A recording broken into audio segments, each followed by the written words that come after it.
Hello everyone, good morning. I am Devi Sri Agustin from the Elementary School Teacher Education from Tasikmalaya Muhammadiyah University.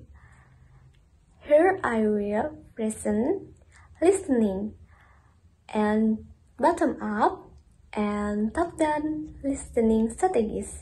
Nah teman-teman, kita akan mulai dengan apa itu listening. Nah, definisi listening itu adalah an essential skill used to communicate, di mana listening itu adalah keterampilan penting yang digunakan untuk berkomunikasi.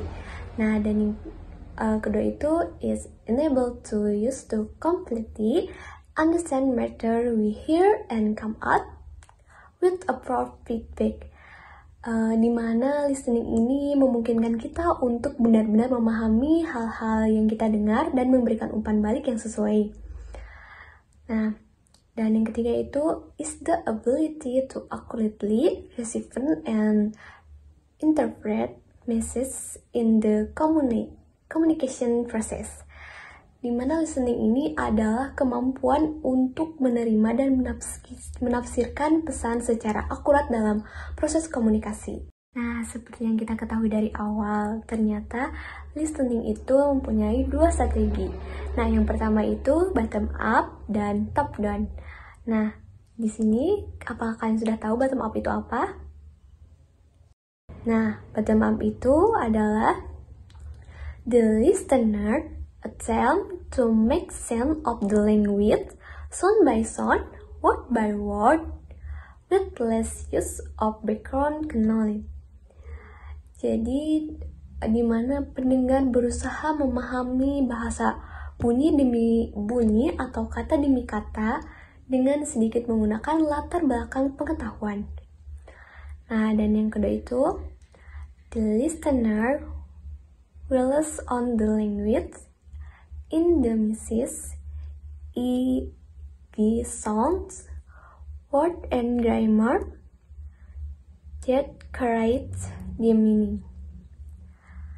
Jadi pendengar juga bergantung pada bahasa dalam pesan, misalnya bunyi, kata, dan tata bahasa yang menciptakan makna.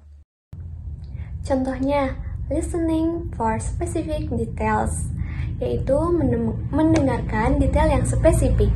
Contohnya, dalam pembelajaran di kelas, siswa perlu mendengarkan secara detail dan tepat agar membantu siswa merespon dan membangun pemahaman yang lebih baik.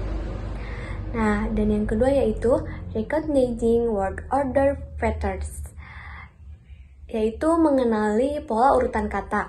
Contohnya, dalam pembelajaran bahasa Inggris, siswa diajarkan pola dasar kalimat subjek, predikat, dan objek dengan contoh yang konkret, seperti see, subjek, dan eat, predikat, and apple, objek. Nah, dan yang ketiga itu recognizing word sound, yaitu mengenali bunyi kata. Contohnya, siswa mendengarkan kata yang diucapkan guru seperti dog, log, and pro. Kemudian mereka mengulanginya untuk melatih pengucapan. Nah, kan tadi kita sudah mengetahui apa itu bottom up. Nah, kita akan lanjut ke yang kedua yaitu top down. Nah, apa itu top down? Top down yaitu the listener use background knowledge of the topic to make sense of what she is listening to, yaitu pendengar menggunakan latar belakang pengetahuan tentang topik tersebut untuk memahami apa yang akan didengarkannya.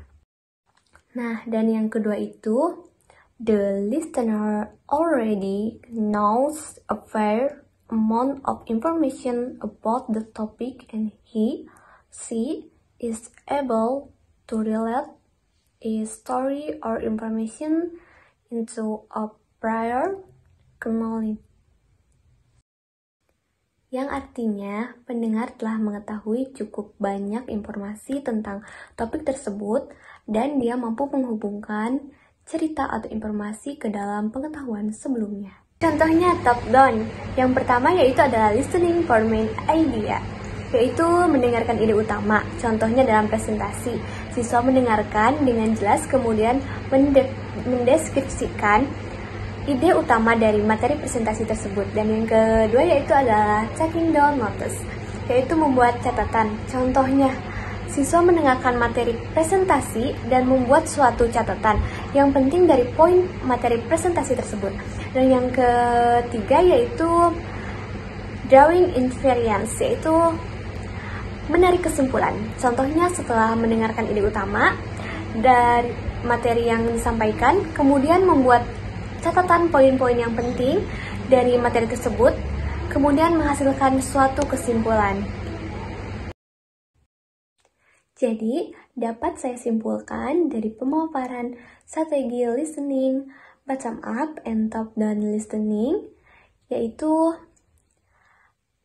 pilihan antara kedua strategi ini tergantung pada tujuan komunikasi dari konteksnya.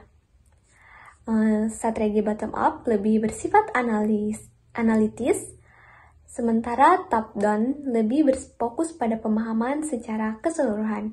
Sekian dan terima kasih. Mohon maaf apabila ada kesalahan. Mohon dibicarakan baik-baik, bukan malah mencari yang terbaik.